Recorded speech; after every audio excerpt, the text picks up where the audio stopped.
and welcome back to TechMag Daily News. Today's headlines: Zimbabwe's new cannabis law opens doors for big business. SACU president bail hearing postponed. Court blocks attempts to evict stand beneficiaries.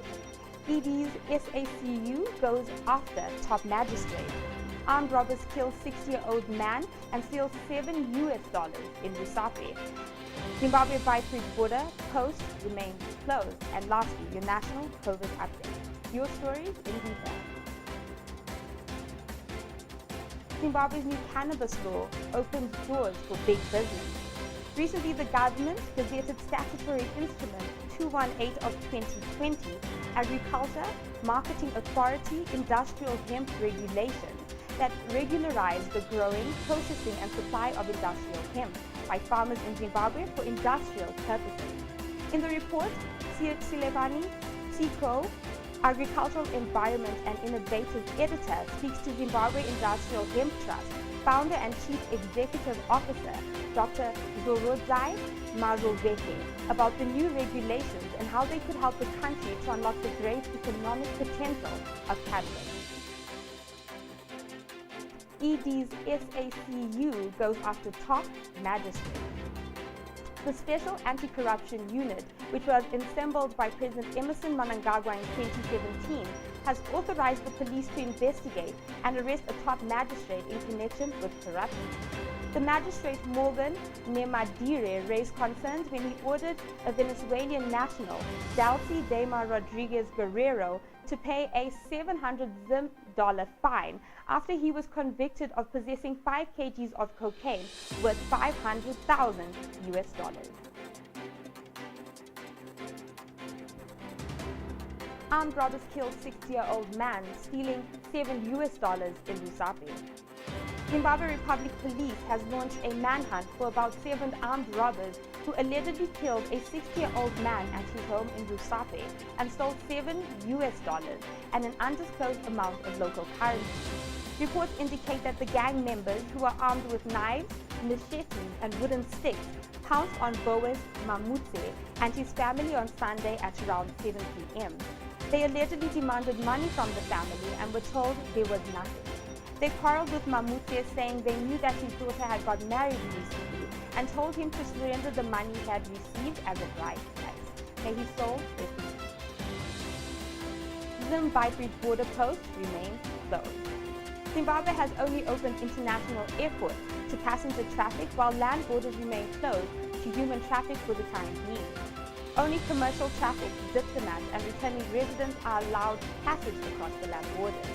Home Affairs and Cultural Heritage Minister Kazembe confirmed yesterday with the public health regulations that were put in place at the start of COVID-19 pandemic. Court blocks attempts to evict stand beneficiaries. The High Court has blocked a Harare lawyer and executor from evicting beneficiaries of residential stands at Hertfordshire Farm in Gweru on the strength of dubious writs he obtained through a default judgment 2 years ago. The lawyer, Mr. Thomas Miliato, an executor of the estate of late Luke Hove, represented by Mr. Mugeza Hove, had threatened to eject all those allocated residential stands under Hertfordshire Phase 1 and 2 on the outskirts of the city along the Harare-Gweru Highway. Mlaba Housing Program, trading as River Valley Properties, owned by businesswoman Ms. Smally Dube, approached the High Court last week suing estate Lukove, Mr. Mugeza and Mr. Miliato, as the dispute over control of the farm escalated to new heights. SACU President bail hearing postponed. Zimbabwe National Student Association President Takuzwa Ngadzore bail hearing today at the court was postponed to Tuesday, the 6th of October 2020. Ngadzore was arrested on the 18th of September 2020 in Braeside after addressing members of the press as he was seeking clarity on involvement of Impala car rental in Tawanda Mucheniwa's abduction. Let's cross over to High Court where Webster DT, his lawyer, spoke to our reporter. Maybe you can just tell us what exactly is going on with Takuzwa Ngadzore, the SACU president's case right now? The matter has been postponed to the 6th of October 2020 Meanwhile, the prison's officials yesterday indicated that they had no capacity to bring him to court for the court appearance of today, since he is represented, but it's something that we are also taking up.